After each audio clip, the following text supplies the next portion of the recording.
Hello, my name is Gerardo Garcia. I'm a professional tattoo artist, muralist, and painter, and this is Una Plática.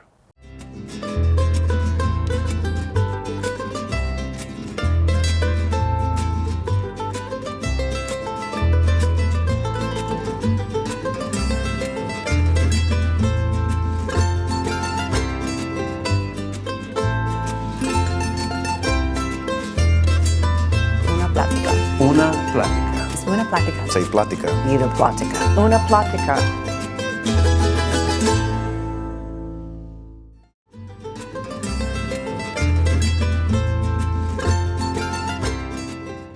My inspiration for becoming an artist came at a very young age, watching my parents create costumes for Halloween and for different productions. My father and mother were involved in Chicano Arts Theater in the 1970s, and so they kind of brought that into the way they raised me and my siblings. And then my godfather was a really prolific painter, and a lot of his paintings were all over my grandmother's house. As a child, I used to study them and just wonder how he achieved the effects that he achieved with the paint that he used, and all that kind of started my my fascination with art.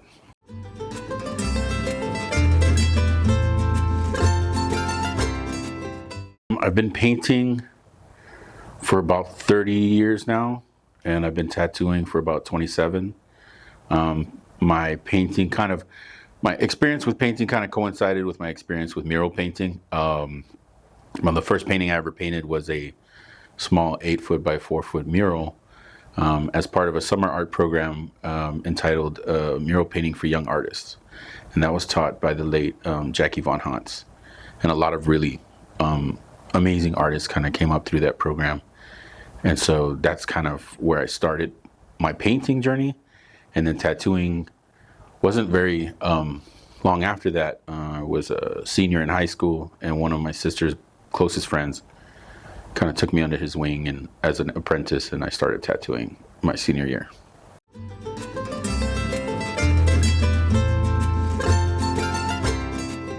I do consider myself a Chicano artist. Actually, I consider myself a second generation Chicano artist. My parents are both from Mexico, but their families moved to the United States when they were very, very young. I think my father was an infant and my mother maybe 5 years old. So their experience growing up in San Antonio was very rooted in the Chicano movement of the 70s, late 60s, early 70s. And they graduated high school around 72. So it was like right in the middle of all that. And so they were really involved, and they raised me and my siblings to be very proud of our Chicano heritage and very socially and politically aware.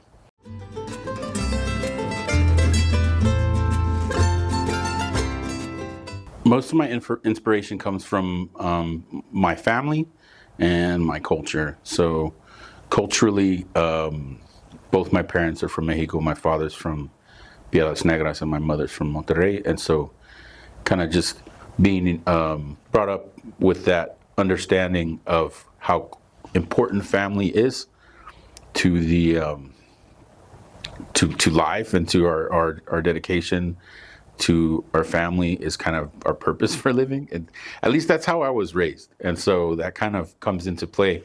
So my paintings recently, for the last, I'd say about 10 years, are rooted in celebrating my family. And there's a specific series that I'm working on where I'm trying to do portraits of every single family member, just in a way that I feel like celebrates my love for them and the way that I see them. And so the idea is to paint them as different religious figures that we don't necessarily have references of what they look like, other than other artists' representations of them. And so I like to kind of use them as models for portraits of saints and stuff like that, to kind of just highlight their importance to me in my life, and then also kind of show the audience like what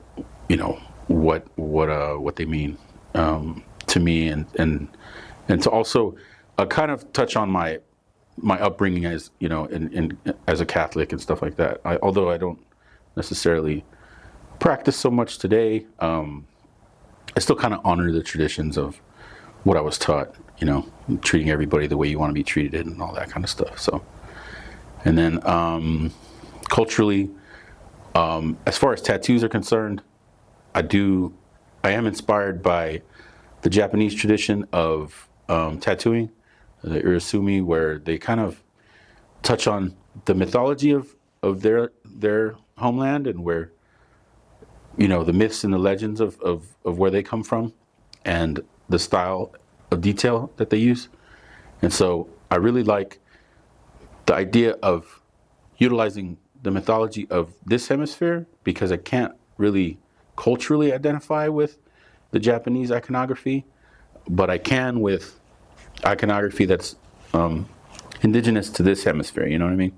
So I kind of try to do my research to kind of touch base on mythology and deities and symbolism from this hemisphere and kind of utilize that in some of my tattoo art so that I'm celebrating it with the same level of respect that the Japanese artists do, that the Japanese artists that I'm inspired by do. So that's another project I'm working on.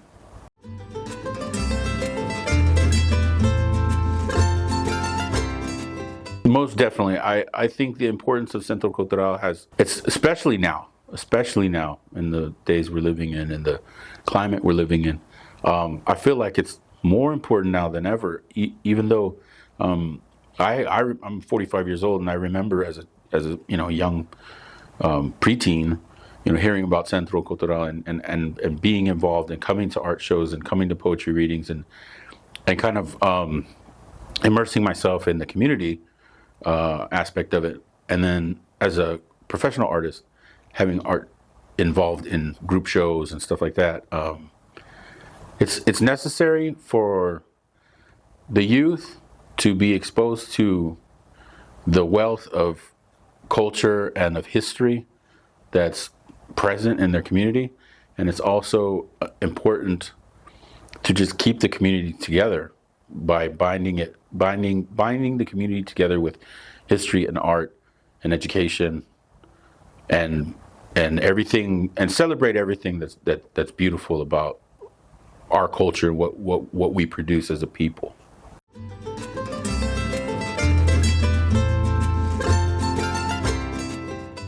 I've always really liked the Dia de los Muertos celebrations. I think the range of art and expression that's produced in those is so amazing. It can, it can range from a simple painting to an elaborate performance by a performance artist. So I've always been really inspired by the Dia de los Muertos celebrations that the Centro puts on, because that I feel like is when the community is the most involved, and then also the imaginations of the artists kind of just go crazy. Like there's no limits of how they express their love for their lost loved ones, and so it kind of just it runs the gamut. It's like super inspirational as far as I'm concerned. The colors and the imagery and the iconography is like something that I get a lot of inspiration from. So those are my favorite, I'd say.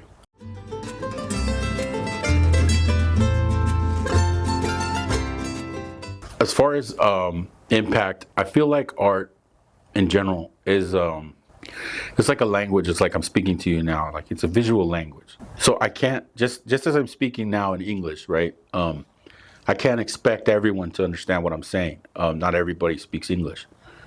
So as far as art, I understand that there's limitations to my audience, right? There's certain people that aren't going to understand the messages or the what I'm trying to translate visually, right, in my artwork. But that's okay, as long as somebody does, as long as there is an audience, no matter how small, then I'm okay. I don't have these grandiose ideas of what I'm going to be as an artist or the impact I'm going to have. To be honest with me, I'm just fine with like sharing knowledge with other artists. I'm cool with inspiring young artists to pursue their craft, whatever it is, So if that can happen, and I already know it has because I know artists that have expressed that to me, I'm fine. So the rest of my life is really just me just saying what I have to say, and people understanding it, getting something positive out of it, or not, and that's fine too. Everybody has their perspective, so I respect all of it.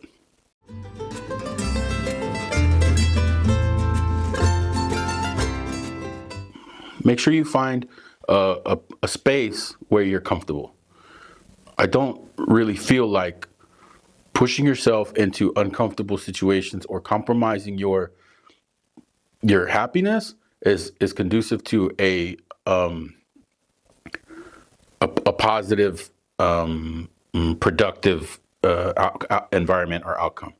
Because I remember being a young artist, and I remember going to art shows and then after parties and stuff like that, and realizing that there's a lot involved in the art world that I really couldn't jive with, and that has to do with just my comfort level. It had to do with my seeing myself, as a person, being a little more reserved and less, openly social or whatever, and understanding that my technical skills were gonna be where my strength was, and that was really going to be what I had to focus on, because I didn't have the like the elbow rubbing skills that some artists have naturally, and that opens a lot of doors for them. So you just kind of have to fall into your strength and practice it and hone it and nurture it, and eventually you'll be where you need to be, because that's really what it's about. It's not.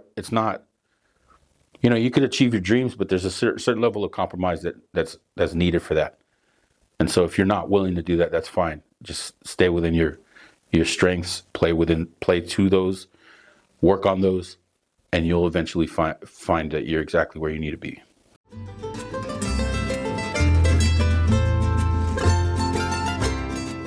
Okay, so as far as mural painting is concerned, I started at a very young age, as a teenager, volunteering with Sananto Cultural Arts, when it was a very young, like brand new organization.